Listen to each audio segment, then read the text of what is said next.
महापुरुषों को सच्ची श्रद्धांजलि वही होगी जो उन्होंने रास्ता अपनाया है, उन रास्तों पर चलना ही सच्ची श्रद्धांजलि होगी। जो रास्ता इन्होंने बनाया है अन्याय के खिलाफ लड़ना ही इनका जीना था, जो रास्ता इन्होंने बनाया है उस रास्ते पर चलना ही इनको सच्ची श्रद्धांजलि होगी। लेकिन बड़े दुख के साथ कहना पड़ता है कि आज का जो परिवेश है, आज का जो माहौल है, वो बिल्कुल इनकी विचारधारा के खिलाफ है। क्योंकि बाबू मित्र सेन यादव और आदरणीय राधेश्याम वर्मा और बेनी प्रसाद वर्मा जी का जो सामाजिक न्याय का ताना बाना था, जो सामाजिक न्याय का ढांचा था, उस ढांचे को कहीं न कहीं भारतीय जनता पार्टी ने चकनाचूर करने का किया है काम। ये बात मैं इसलिए कहना चाहता हूं क्योंकि चाहे आदरणीय बेनी प्रसाद वर्मा जी रहे हों, चाहे मित्र सेन यादव जी रही हों और चाहे आदरणीय राधेश्याम वर्मा जी रहे हों, इनके घर में कोई राजनीतिक विरासत के दम पर नहीं आए थे। इन्होंने अन्याय के खिलाफ खड़ा होकर के जब अन्याय के खिलाफ झंडा बुलंद किया तो कहीं न कहीं बाराबंकी और फैजाबाद के लोगों ने उनका साथ दिया, तब जाकर के इन जुल्मी लोगों के खिलाफ खड़े हो पाए। क्योंकि ऐसी सामंतवाद व्यवस्था के खिलाफ इन लोगों का जन्म हुआ था। मैं बात इसलिए कहना चाहता हूं क्योंकि संघर्ष के खिलाफ, जो अन्याय के खिलाफ खड़ा हो जाए, वही असली नेता है। लेकिन आज के परिवेश में यदि अन्याय के खिलाफ हम आवाज उठाते हैं तो कहीं न कहीं हमारी आवाज को दबाया जाता है। और क्यों दबाया जाता है कि आप अपनी मुंह बंद कर लो। कोई पत्रकार यदि सच को लिखना चाहता है तो उसको भी दबाया जाता है। जिसकी जिम्मेदारी चौथे खंभे की थी कि सच को उजागर करना, उस पर बंदूक का पहरा है। बंदूक के नोक पर कोई नहीं कुछ दिखा सकता है। इतनी बड़ी पश्चिमी उत्तर प्रदेश में किसान महापंचायत हुई, कितने जिले जाम हो गए। एक जिला नहीं, दिल्ली से लेकर के मेरठ तक, सहारनपुर से लेकर के मेरठ तक, शामली, मुजफ्फरनगर, बुलंदशहर, जितना पश्चिमी उत्तर प्रदेश पूरा जाम था। लेकिन किसी के मीडिया ने चर्चा किया? मीडिया तो तालिबान दिखाता रहा, जो आपके देश के भी नहीं है। रोटी हमारे पेट में यहाँ नहीं है, चर्चा वहां की करते हैं। उसी दिन पूर्वी उत्तर प्रदेश में अखिलेश यादव भदोही में थे और पश्चिमी उत्तर प्रदेश में किसान महापंचायत थी, लेकिन उसकी चर्चा नहीं है। याद रखना कि ये सरकार कलम और कैमरे पर बंदूक का पहरा बिठा रखी है और इसके खिलाफ आम जनमानस को खड़ा होना पड़ेगा। ये बात मैं इसलिए कहना चाहता हूं क्योंकि हमारे नेता आदरणीय मुलायम सिंह यादव जी ने हमेशा कहा है कि जब तक गांव खुशहाल नहीं होगा, जब तक खेत खलिहान नहीं खुशहाल होगा, तब तक ये देश नहीं खुशहाल हो सकता। इस देश के खुशहाली का रास्ता खेत खलिहानों से होते हुए दिल्ली की तरफ जाता है। इसी जनपद के सबसे बड़े नेता आदरणीय राम सेवक यादव जी ने लोकसभा में कहा था, उन्होंने कहा था, आए मेरे भाइयों, आए बाराबंकी के किसान भाइयों, आप अपनी एक नजर खेत की भेड़ पे रखना और दूसरी नजर संसद की तरफ रखना। इसलिए रखना क्योंकि आप चाहे जितनी मेहनत करके अपनी खेती बाड़ी कर लोगे, क्योंकि जानते हो बाराबंकी में सबसे ज्यादा किसान भाई रहते हैं और वो भी अपनी खेती बाड़ी के बदौलत अपना जीवन यापन करते। उन्होंने लोकसभा में यह कहा था कि आपका और आपकी पत्नी और आपके बच्चे दिन रात खेत में मेहनत कर लें, सब लोग कर लें, लेकिन याद रखना इन खेत में पैदावार तो अपनी मेहनत से ज्यादा कर सकते हो, 10 क्विंटल की जगह 20 क्विंटल कर सकते हो, लेकिन इस फसल का मूल्य तय करने वाले जो लखनऊ और दिल्ली में बैठे हैं, वो जो कानून से तय कर देंगे आपकी फसल का वाजिब दाम नहीं मिलने वाला। इसलिए एक नजर अपनी खेत खलिहान पे और दूसरी नजर लोकसभा और विधानसभा।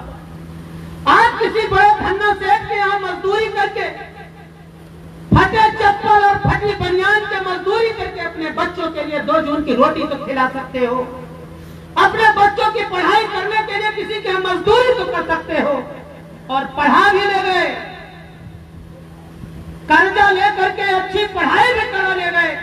लेकिन जो नौकरी देने वाले लखनऊ और दिल्ली में बैठे हैं, यदि वो आपकी विचारधारा के और खेत खलिहान के लोग नहीं बैठे हैं, तो आपके बच्चे की पढ़ाई बेकार चली जाएगी। ये बात मैं इसलिए कहना चाहता हूँ कि राजनीति में जब तक पिछड़ा और दलित और शोषित और गांव गरीब किसान मजदूर विशेष तौर पर जो कृषि क्षेत्र से आने वाले लोग हैं, जब तक राजनीतिक सत्ता की चाबी आपके हाथों में नहीं होगी तब तक आपका कल्याण होने वाला नहीं है। भारतीय जनता पार्टी की सरकार लगातार लोकतंत्र को खत्म करना चाहती है, लोकतंत्र पर राजतंत्र काबिज करना चाहती है। जो लखनऊ से और दिल्ली से भेज दे उसको ही जिता दो। ये लोकतंत्र नहीं है, ये राजतंत्र है। लोकतंत्र में जिसको जनता चाहेगी वही आपका प्रतिनिधि होगा, लेकिन राजतंत्र में क्या होता है, जो वो लोग भेज देंगे उसी को ही राजा मानना पड़ेगा। लेकिन मेरा ये मानना है आजाद भारत में अब रानी के पेट से राजा नहीं पैदा होगा, अब राजा भोली भाली जो बाराबंकी की जनता तय करेगी वही आपका मुस्तकबिल और वही राजा। पहले जो रानी के पेट में पल जाता था वही मेरा राजा होता था, लेकिन बाबा साहब अम्बेडकर ने ऐसी व्यवस्था नहीं की। उन्होंने लोकतंत्र में बैलेट पेपर से राजा तय करने का अधिकार दिया है, इसलिए अपनी वोट की ताकत को पहचानो। भारतीय जनता पार्टी लोकतंत्र की जो सबसे निचली अदालत है, जो लोकतंत्र की सबसे नीचे की इकाई है पंचायती राज, उस पर भी अपना कब्जा करना चाहती है। ये बात मैं इसलिए कहना चाहता हूं, इस देश की आत्मा पंचायत में रहती है, इस देश की आत्मा पंचायतों में बैठी है। पंचायतों मतलब ग्राम सभा में रहती है, क्योंकि मैं भी ग्राम पंचायत और ग्राम सभाओं के प्रतिनिधियों का प्रतिनिधि हूं। मुझे आम जनता वोट नहीं करती है, मुझे ग्राम प्रधान और क्षेत्र पंचायत के सदस्य डीडीसी सभासद वोट करते हैं। इसलिए मैं इस बात को कहना चाहता हूं, आज का क्या हाल है, पंचायतों पर बीजेपी कब्जा करना चाहती है। कैसे करना चाहती है आपको पता है? बाबा साहब अम्बेडकर ने जो संविधान बनाया था तो सबके अलग अलग अधिकार और अपने अलग अलग दायरे रखे थे। दायरे क्या रखे थे? ग्राम सभा, और ग्राम सभा का अधिकार गांव सभा के अध्यक्ष और प्रधान के ऊपर होता है। वो अपने गांव सभा का अध्यक्ष है, वो अपने गांव सभा का चीफ मिनिस्टर है, वो क्योंकि वो चुना हुआ प्रतिनिधि है, उसको जनता ने चुना है। लेकिन बीजेपी उस पर भी डकैती डालने का काम कर रही है। बताइए, मैंने विधान परिषद में इस बात को रखा और मुझे गर्व है कि आदरणीय मित्र सेन यादव जी के आदर्शों पर, आदरणीय राधेश्याम वर्मा जी के संघर्षों के रास्ते पर मैं चलना चाहता हूं। और आपने मुझे मौका दिया, आपने मुझे उत्तर प्रदेश की विधान परिषद में भेजा, और जब जब मुझे मौका मिला है तब तक उत्तर प्रदेश के सरकार को घुटने टिकाने का काम मैंने सदन के अंदर किया है। मैं उत्तर प्रदेश की विधान परिषद में सबसे ज्यादा क्वेश्चन पूछने वाला विधायक हूँ, सबसे ज्यादा सवाल पूछा हूँ, और संघर्ष जब जब अन्यायी सरकार हुई है सदन के पटल पर और सदन के बाहर मैंने सरकार को झुकाने का काम किया है। मैंने उत्तर प्रदेश के मुख्यमंत्री के सामने उनकी आंख में आंख डाल करके नकेल कसने का काम किया है, क्योंकि बाराबंकी की सम्मानित जनता ने मुझे अधिकार दिया था। आपने मुझे अधिकार देकर के भेजा था कि जब सत्ता तानाशाह हो जाए, जब सत्ता मदांध हो जाए, तो उसकी नाक में डालने का काम विपक्ष का होता है। इसलिए इस बार भी सदन जब चला, सदन चलना 15 दिन था, लेकिन उत्तर प्रदेश की सरकार घबरा गई और मात्र 2 दिन सदन चला पाई। मैं महंगाई के मुद्दे पर, क्योंकि इन्होंने वादा किया था कि किसानों की आय दोगुनी करेंगे, मैं पूछना चाहता हूं, किसानों की आय दोगुनी हुई? पिछली बार धान 800 रुपया क्विंटल तक बिका था। इन्होंने कहा था, अपने लोक कल्याण संकल्प पत्र में वादा किया था कि हम किसानों की आय दोगुनी करेंगे। किसानों की आय दोगुनी नहीं कर पाए, लेकिन हाँ, पेट्रोल जरूर दोगुना कर दिया, डीजल जरूर दोगुना किया, गैस सिलेंडर जरूर दोगुना कर दिया, हमारी सरिया का रेट जरूर दोगुना कर दिया, सीमेंट का रेट जरूर दोगुना कर दिया गया, जो खेतों में कीटनाशक दवाएं पड़ती हैं उसका जरूर रेट दोगुना कर दिया गया, यूरिया और डीएपी को महंगी कर दिया गया, 5 किलो घटाने का भी काम किया। इन्हीं ज्वलंत मुद्दों के ऊपर मैं और हमारे साथी जो विधानसभा के हैं भाई नरेंद्र वर्मा जी, दोनों लोग बैलगाड़ी से गए, लेकिन ये सरकार नहीं जाने दी। हमने कहा कि मैं अपनी गाड़ी में नहीं पेट्रोल भरवा सकता हूं, इसलिए बैलगाड़ी से जाना चाहता हूं, सरकार नहीं जाने दी। और इन्हीं के नेता, मैंने कहा इस बात को सदन में, इन्हीं के नेता पंडित अटल बिहारी वाजपेयी जी, 1972 में इंदिरा गांधी इस देश की प्राइम मिनिस्टर थी, 7 पैसे पेट्रोल पे बढ़ाई थी। कितने पैसे? 7। अटल बिहारी जी संसद भवन बैलगाड़ी से गए। मैंने कहा कि मैं नहीं जा सकता हूं महंगाई के खिलाफ, इन्होंने नहीं जाने दिया। जब जब मुझे अवसर मिला है सदन के अंदर, तब तक मैंने बाराबंकी के कोने कोने की, बाराबंकी के प्रधानों की, बाराबंकी के सदस्य क्षेत्र पंचायतों की मैंने बुलंदी से आवाज बुलंद किया है। पिछली बार किसानों के मुद्दे पर मैं ट्रैक्टर लेकर के सदन के अंदर गया था। गन्ना हमारे बाराबंकी में कम गन्ना होता है, गन्ने को लेकर के मैंने सदन के अंदर लगातार लड़ाई लड़ी। महंगाई के मामले में मैंने गैस सिलेंडर लेकर के सदन में जब मुख्यमंत्री के सामने रखा तो मुख्यमंत्री वापस जाना पड़ा। मैं हर मुद्दे पर, चाहे कोरोना का मामला हो, चाहे किसानों का मामला हो, चाहे हमारे नौजवान साथियों बेरोजगारी का मामला हो, हर मुद्दे पर मैंने सदन पर और सदन के पटल पर और विधानसभा के बाहर मैंने लगातार लड़ाई लड़ी। मैं इसलिए पंचायती राज व्यवस्था पे बात करना चाहता हूं। जब पंचायती राज व्यवस्था में आदरणीय नेताजी चीफ मिनिस्टर थे और इसी जनपद के गौरव आदरणीय बेनी प्रसाद वर्मा जी के नेतृत्व में जब पंचायती राज का गठन हुआ था, तब बाबूजी हमसे बताए भी थे कि केरल और कर्नाटका का पर उन्होंने लाया था, तभी महिला आरक्षण लाए थे। मैं ये बात इसलिए कहना चाहता हूं, आज सरकार पंचायतों में पंचायत सहायक की नियुक्ति कर दी है। कहती है पंचायत गांव सभा में पंचायत सहायक नियुक्त होंगे, गांव सभा में शौचालय कर्मी नियुक्त होंगे, लेकिन पैसे की व्यवस्था सरकार ने नहीं किया है। उसका मुंह ग्राम सभा निधि की तरफ मोड़ दिया है। मैं पूछना चाहता हूं, जो छोटी ग्राम पंचायतें हैं, उनकी छोटी निधि है, वो केवल वेतन दे पाएंगे और चुनाव लड़ने के लिए प्रधान को न जाने कितने वादे करके आए हैं, लेकिन इन्होंने ऊपर से नियुक्ति कर दिया लेकिन वेतन नहीं देना चाहते। ये डकैती डालना चाहते हैं गांव सभा में। मैं पूछना चाहता हूं, आदरणीय नेताजी मुख्यमंत्री थे, आपका मानदेय दिया था। जब अखिलेश यादव जी मुख्यमंत्री आए, उसका मानदेय बढ़ा करके 3500 रुपया किया। मैंने सदन के पटल पे कहा कि प्रधान का खर्चा कम से कम एक दिन का 500 रुपया होता है, क्योंकि उसके दरवाजे उसके गांव सभा का कोई आता है कि दवा लेने जाना है, कोई बहुत समस्याओं को लेकर के लोग आते हैं, लेकिन ये सरकार वेतन नहीं बढ़ाना चाहती। हमने अपने नेता से कहा, आदरणीय अखिलेश यादव जी से, उन्होंने कहा यदि सरकार आएगी तो प्रधानों का और क्षेत्र पंचायतों का भी वेतन बढ़ाने का काम अखिलेश यादव सरकार करेगी। मैंने योगी के सामने कहा कि कम से कम प्रधानों का वेतन, इसी सदन में मैंने कहा, यही 105 में नोटिस दिया था मैंने कि हमारे ग्राम पंचायतों के अधिकारों की कटौती क्यों होती है। ग्राम सभा का अपना दायरा है, वो वहां का चीफ मिनिस्टर है।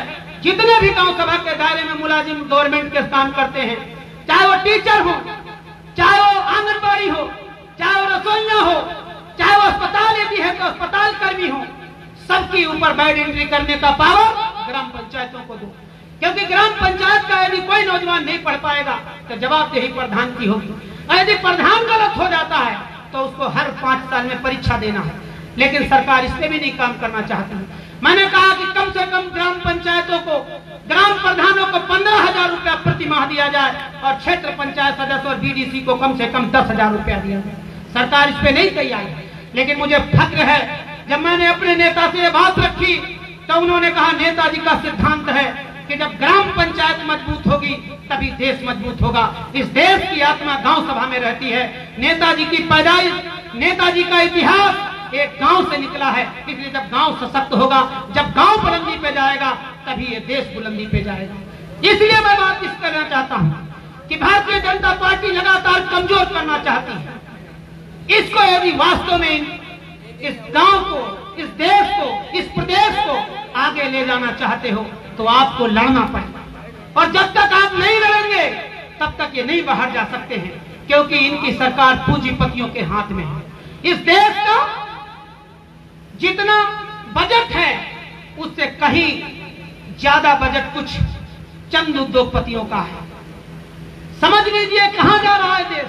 और जिस देश का प्राइम मिनिस्टर, जिस देश का सबसे सुप्रीम लीडर इतना झूठ बोलता हो कि जिसकी कोई कल्पना नहीं हो सकती, या तो हमको मूर्ख समझते हैं या तो हिंदुस्तान के किसान भाइयों को मूर्ख समझते हैं। इस देश की लोकसभा से इस देश का प्रधानमंत्री कहता है, इस देश के लाल किले से, लाल किला इस देश की प्राचीन धरोहर है, लाल किला इस देश की प्राचीन इमारत है।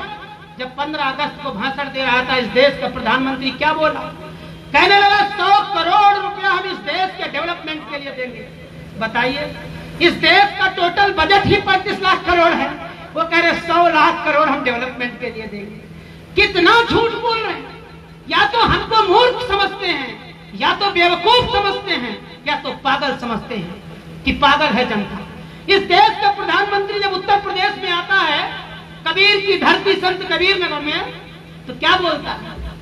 कहता है कि इसी धरती पर लच्छेदार भाषणों से कबीरदास जी, गुरु गोविंद जी और बाबा गोरखनाथ जी एक साथ बैठ करके राय मशविरा सलाह करते थे। एक दूसरे की पैदाइश में 100-100, 200-200, 300, 400 साल का अंतर है, 500 साल का अंतर है।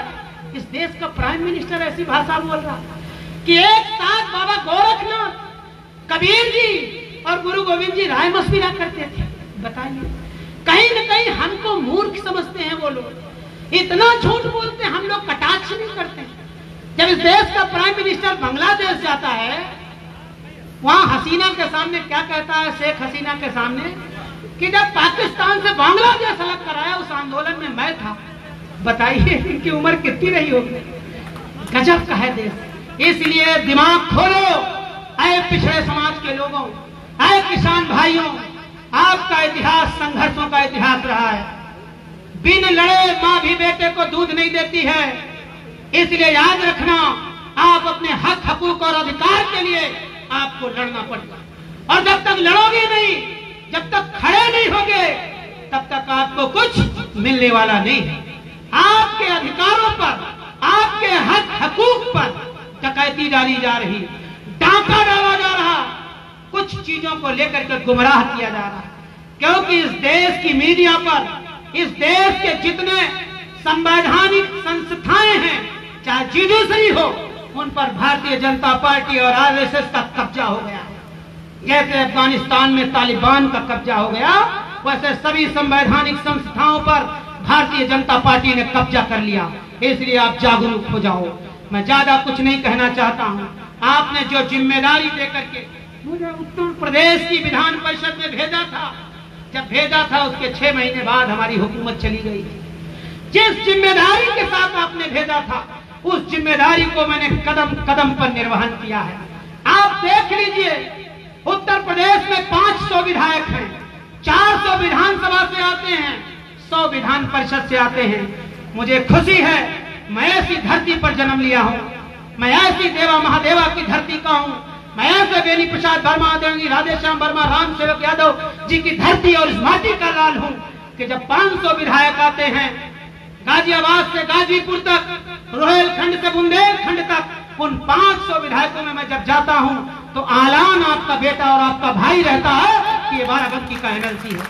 बड़े बड़े मंत्री रास्ता बदल देते हैं डर के मारे कि कहीं मुझसे न भिड़ जाए।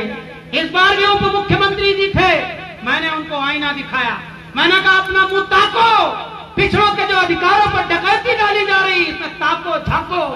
क्या वादा करके आए थे? एक भी वादा पूरा किया? मुख्यमंत्री शांत हो गए, बोल नहीं पाए।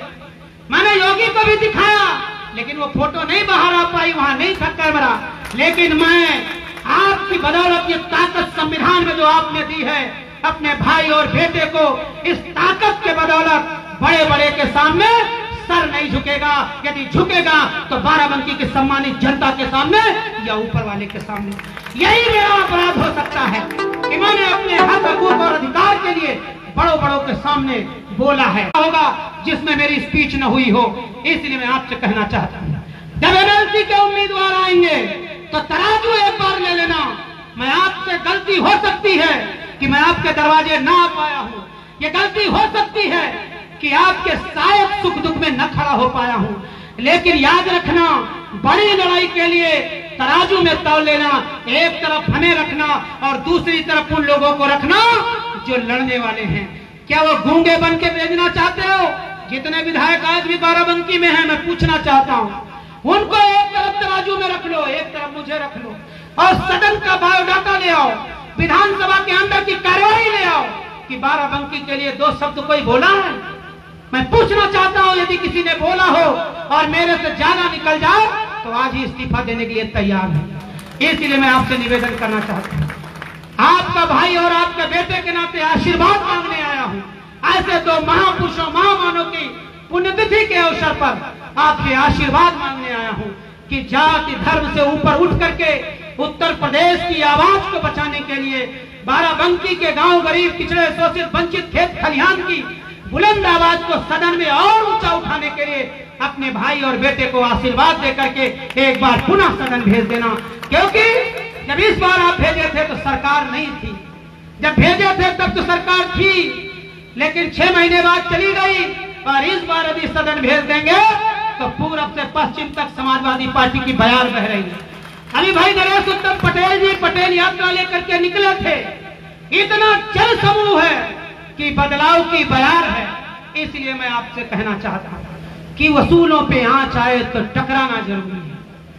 यदि अधिकारों पर आंच आए तो टकराना जरूरी है, और यदि हम आप जिंदा हैं तो जिंदा नजर आना जरूरी है। मैंने बाराबंकी की आवाज को सदन के अंदर जिंदा दिली से रखा है। इसलिए आपसे हाथ जोड़ करके आशीर्वाद और सहयोग मांगा कि एक बार पुनः अवसर दें, जिससे अखिलेश यादव जी के साथ काम करने का अवसर मिले। इस उम्मीद के साथ फिर से इन दोनों महापुरुषों को पुण्यतिथि पर मैं फिर से श्रद्धांजलि अर्पित करता हूं और आप सबको नमन करते हुए अपनी आवाज को बंद करता हूं और आपसे आशीर्वाद मांगता हूं कि एक बार पुनः आप मुझे अवसर दें। बहुत बहुत धन्यवाद।